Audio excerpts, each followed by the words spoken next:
আপনার নাম একটি নাউন। আপনি বাংলাদেশে বসবাস করেন, বাংলাদেশ একটি নাউন। আপনার হাতে থাকা মোবাইল ফোন এটি একটি নাউন। একজন ছাত্র কলম দিয়ে লেখে এটি একটি নাউন। হ্যাঁ, আজকে আমরা জানব এই নাউনের পরিবর্তে যে সকল শব্দ ব্যবহৃত হয় তাকেই বলা হয় প্রোনাউন। আজকে আমরা প্রোনাউনের ক্লাসিফিকেশন এবং বিস্তারিত জানব। আমি আলমগীর হোসেন আপনাদের সাথে আছি লার্নিং পয়েন্ট একাডেমিক কেয়ারে। স্বাগতম জানাচ্ছি সবাইকে আজকের ক্লাসে।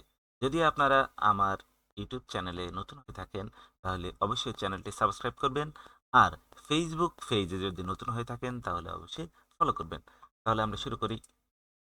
স্ক্রিনে যদি আমরা দেখি, Shah Faisal is a teacher. Shah Faisal is a teacher. Shah Faisal একটা নাম, এটা noun. Shah Faisal likes teaching. Shah Faisal teaching শিক্ষকতা পেশা পছন্দ করে। Shah Faisal is very smart. তাহলে প্রত্যেকটি বাক্যে আমরা কি ব্যবহার করলাম? শাহ ফয়সাল। এই যে শাহ ফয়সাল প্রথম সেন্টেন্সে, দ্বিতীয় সেন্টেন্সে শাহ ফয়সাল, তৃতীয় সেন্টেন্সে শাহ ফয়সাল। অর্থাৎ প্রত্যেকটি বাক্যে বারবার নাউন ব্যবহার করার কারণে বাক্যটি শ্রুতিমধুর অথবা অসুন্দর দেখা যায়। কিন্তু আমরা এই বাক্যটাকেই যদি আমরা সাজিয়ে বলি তাহলে কিভাবে বলা যায়? Shah Faisal is a teacher. He likes teaching. শিক্ষকতা পছন্দ করে। He is very smart. সে খুবই স্মার্ট। তাহলে নাউনের পরিবর্তে অর্থাৎ শাহ ফয়সালের পরিবর্তে আমরা দ্বিতীয় এবং তৃতীয় সেন্টেন্সটিতে হি ব্যবহার করেছি। অর্থাৎ শাহ ফয়সালের পরিবর্তে হি, এটি একটি প্রোনাউন। তাহলে প্রোনাউন কত প্রকার? প্রোনাউনকে ৮ ভাগে ভাগ করা হয়েছে। প্রোনাউনকে ৮ ভাগে ভাগ করা হয়েছে। যেমন personal pronoun, demonstrative pronoun, interrogative pronoun, relative pronoun, indefinite pronoun, distributive pronoun, reflexive pronoun, reciprocal pronoun. আমরা এখন এটার বিস্তারিত জানব। Personal pronoun. পার্সন মানে হচ্ছে ব্যক্তি, অর্থাৎ ব্যক্তির পরিবর্তে যে সকল প্রোনাউন ব্যবহৃত হয় সেটি পার্সোনাল প্রোনাউন। পার্সোনাল প্রোনাউন হিসেবে সাধারণত I, we, you, he, she, it, they, me, my etcetera এগুলো ব্যবহৃত হয়। আমরা যদি একটা এক্সাম্পল দেখি, Rana is a student. Rana একজন ছাত্র। রানা, আবার যদি দ্বিতীয় বাক্যে রানা ব্যবহার না করে হি গোজ টু স্কুল রেগুলারলি, সে নিয়মিত বিদ্যালয়ে যায়, তার মানে রানার পরিবর্তে হি ব্যবহৃত হয়েছে। এখানে হি হচ্ছে প্রোনাউন। Demonstrative pronoun. ডেমনস্ট্রেটিভ মানে হচ্ছে নির্দেশনা, বস্তুর পরিবর্তে যে প্রোনাউনগুলো ব্যবহৃত হয় সেটি হচ্ছে ডেমনস্ট্রেটিভ প্রোনাউন।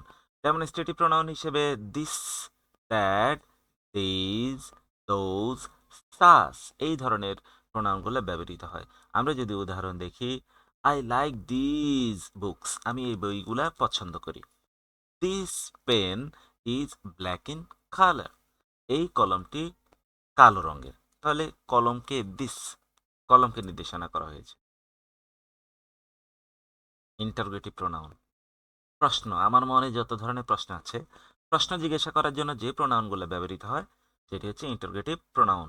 সাধারণত হু, হোয়াট, হুম, হুইচ অ্যাটসেট্রা এগুলো দিয়েই প্রশ্ন করা হয়। হু আর ইউ, তুমি কে? হু। হোয়াটস ইউর নেম, তোমার নাম কি? তাহলে প্রশ্ন করার জন্য যে প্রোনাউনগুলো ব্যবহার করা হয় সেটি হচ্ছে interrogative pronoun. Relative pronoun. Relative মানে হচ্ছে একটা সম্পর্ক। রিলেটিভ মানে সম্পর্ক, অর্থাৎ যে প্রোনাউনগুলা দুটি শব্দ বা দুটি বাক্যের মাঝখানে সম্পর্ক স্থাপন করে তাকে রিলেটিভ প্রোনাউন বলে। আমরা যদি দেখি হু, হুইচ, হুম, হুজ, দ্যাট, এগুলো দুটি শব্দ বা দুটি বাক্যের মাঝখানে বসে তাদের সাথে একটা সম্পর্ক স্থাপন করে। যেমন ইট ইজ বাংলাদেশ, ইহা Bangladesh, which is our motherland, যেটি আমাদের মাতৃভূমি। তাহলে হুইচ এখানে রিলেটিভ প্রোনাউন, অর্থাৎ সম্পর্ক স্থাপন করেছে relative pronoun.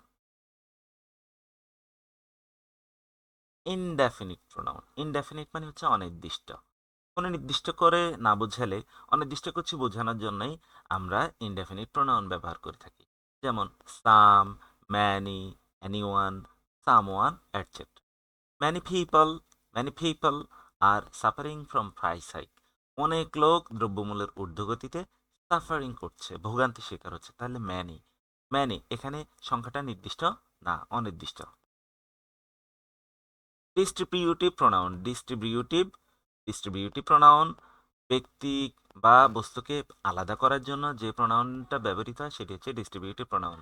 Everyone, each, none, either, neither. None can help him, কেউ তাকে সাহায্য করতে পারেনি, নান, কেউই। এভরিওয়ান লাইকস ফ্লাওয়ার, সবাই ফুল পছন্দ করে। এভরিওয়ান সবাই, আলাদা বুঝেছি।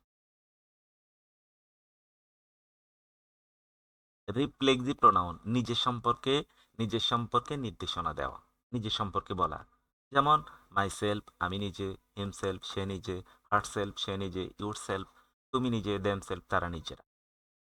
I do the work myself, I do the work myself আমি নিজে কাজটা করেছি, নিজের সম্পর্কে বলা। And last one, reciprocal pronoun, পারস্পরিক সম্পর্ক নির্দেশ করা প্রোনাউন হচ্ছে রিসিপ্রোকাল প্রোনাউন। যেমন one another, each other, etcetera. They love each other, তারা একজন আরেকজনকে ভালোবাসে। They love each other.